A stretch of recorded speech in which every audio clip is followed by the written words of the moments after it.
Origine et legacy dynastique.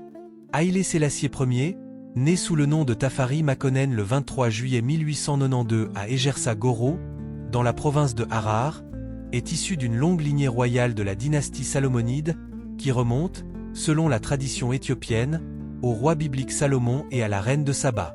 Arrière-petit-fils de Sal Sélassié, roi de Shewa, il hérite d'une identité prestigieuse, ancrée dans la noblesse amara. Détails sur Sal Sélassié. Sal Sélassié, 1795-1847, fut un souverain majeur du royaume de Shewa, une région centrale de l'Éthiopie. Issu de la dynastie salomonide, il régna de 1813 à sa mort en 1847. Dès son accession au pouvoir, il se montra stratège et réformateur, consolidant le pouvoir royal face à une noblesse fragmentée.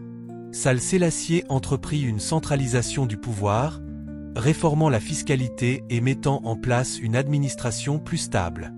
Il est reconnu pour avoir instauré un système de perception d'impôts plus équitable et réduit les abus locaux.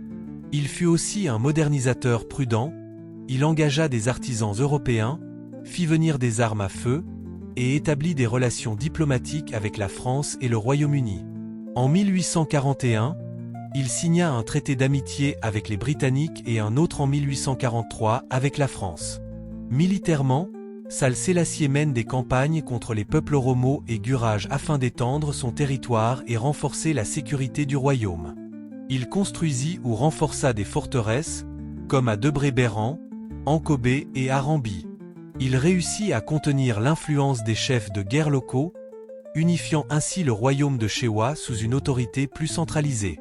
Il remporta plusieurs batailles notables, notamment contre les clans Tulama Oromo, utilisant des tactiques militaires adaptées aux terrains montagneux et exploitant l'avantage de ses fortifications. Il intégra des groupes locaux dans son armée, renforçant ainsi sa légitimité dans les régions conquises.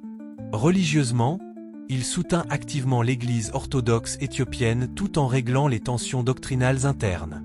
Sur le plan social, il ouvrit les greniers royaux durant les famines et encouragea une politique d'aide aux paysans sinistrés. Il tenta d'instaurer un embryon d'État-providence à l'échelle de son royaume. Un aspect légendaire de son règne concerne les trésors cachés. On dit qu'il avait amassé de grandes quantités d'or, d'ivoire et de richesses exotiques grâce à ses campagnes militaires et à ses alliances commerciales. Certaines traditions orales font état de caches secrètes dans des grottes des montagnes de Shewa. Ces récits nourrissent encore aujourd'hui l'imaginaire local et attirent chercheurs et aventuriers. Sal Sélassié fut le père de El Meleko, roi de Shewa, et le grand-père de l'empereur Menlik II. Son influence fut déterminante dans la fondation d'un État fort à Shewa, préfigurant l'unité éthiopienne moderne. Sa petite-fille, Tenanyework, fut la mère de Ra Makonnen, père de Tafari Makonnen, Haïlé Sélassié. Son héritage matériel et moral servit de base à la construction de l'empire éthiopien moderne. De l'ascension au pouvoir, 1916-1930. Après la mort de Ménélik II en 1913, le pouvoir impérial passe à l'impératrice Auditu. En 1916, à la suite d'un complot contre le régent Ieyasu, accusé de sympathie musulmane, le jeune Tafari Makonnen est désigné régent de l'empire et héritier du trône. Durant cette période, il joue un rôle crucial dans la modernisation du pays, éducation, construction de routes, introduction de technologies occidentales et réforme de l'administration. Sa stature internationale grandit, il voyage en Europe, en particulier à Paris, Londres et Rome, établissant des relations diplomatiques fortes. En 1930, à la mort de l'impératrice Auditu, il est couronné empereur sous le nom de Haïlé Sélassié Ier, titre signifiant puissance de la Trinité. Il se proclame roi des rois d'Éthiopie, lion conquérant de la tribu de Juda, des titres liés à sa revendication de descendance davidique. 3. Le règne impérial et la modernisation de l'Empire, 1930-1935. Une fois empereur, Haïlé Sélassié entame une série de réformes pour moderniser l'administration impériale. Adoption de la première constitution éthiopienne en 1931. Développement d'une armée moderne. Création d'écoles séculières.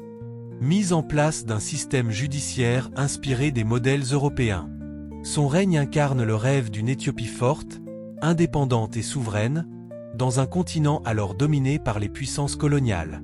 4. L'invasion italienne et l'exil, 1935-1941. En 1935, l'Italie fasciste de Benito Mussolini lance une guerre d'agression contre l'Éthiopie, prétextant un incident frontalier. Malgré la résistance éthiopienne, l'armée impériale, mal équipée, ne peut faire face aux armes chimiques et à l'aviation italienne. En mai 1936, Haïlé Sélassié part en exil à Londres, non sans avoir livré un discours historique à la Société des Nations à Genève, où il dénonce l'usage de gaz toxiques par l'Italie et alerte sur le danger du fascisme pour l'humanité. Pendant l'occupation italienne, 1936-1941, il incarne la résistance éthiopienne et obtient le soutien des Britanniques. L'invasion de l'Afrique de l'Est par les Alliés lors de la Seconde Guerre mondiale permet son retour triomphal à Addis-Abeba en mai 1941. Le Second règne, 1941-1974. De retour au pouvoir, Haïlé Sélassié entame une nouvelle phase de réforme. Création d'un système scolaire national. Fondation d'universités, notamment à Addis-Abeba. Réforme foncière limitée. Promulgation de la Constitution de 1955, renforçant le pouvoir impérial tout en introduisant des institutions consultatives.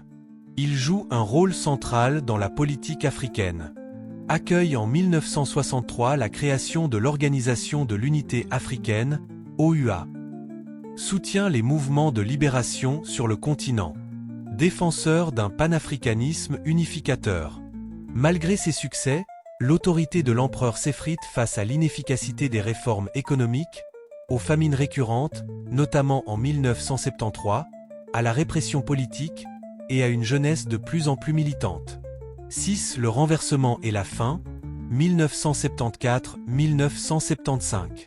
En 1974, dans un contexte de crise économique, de protestation sociale, de mutinerie militaire et d'agitation politique, le pouvoir de Haïlé Sélassié est renversé par un groupe de militaires connus sous le nom de Derg.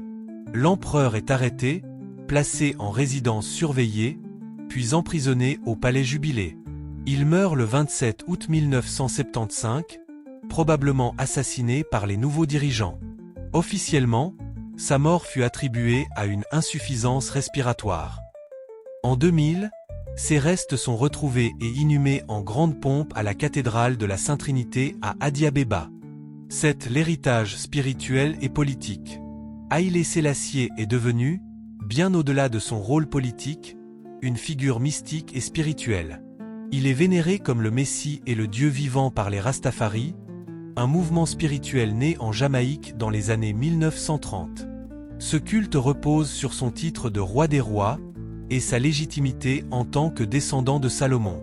Bien qu'il n'ait jamais revendiqué cette divinité, il a rencontré des leaders Rasta, comme Mortimer Plano, et fut accueilli avec vénération à son arrivée à Kingston en 1966. Aujourd'hui encore, il reste un symbole de dignité africaine, de souveraineté et de lutte contre l'impérialisme. Conclusion. Haïlé Sélassié Ier a incarné la grandeur de l'Éthiopie impériale et le rêve d'une Afrique unie et indépendante. Entre tradition sacrée et modernisation séculière, entre autocratie et réforme, son règne reflète les tensions d'un siècle bouleversé par les empires, les révolutions et la décolonisation. Roi réformateur, résistant, diplomate, mais aussi autocrate contesté, son héritage reste complexe, mais incontestablement monumental dans l'histoire de l'Afrique contemporaine.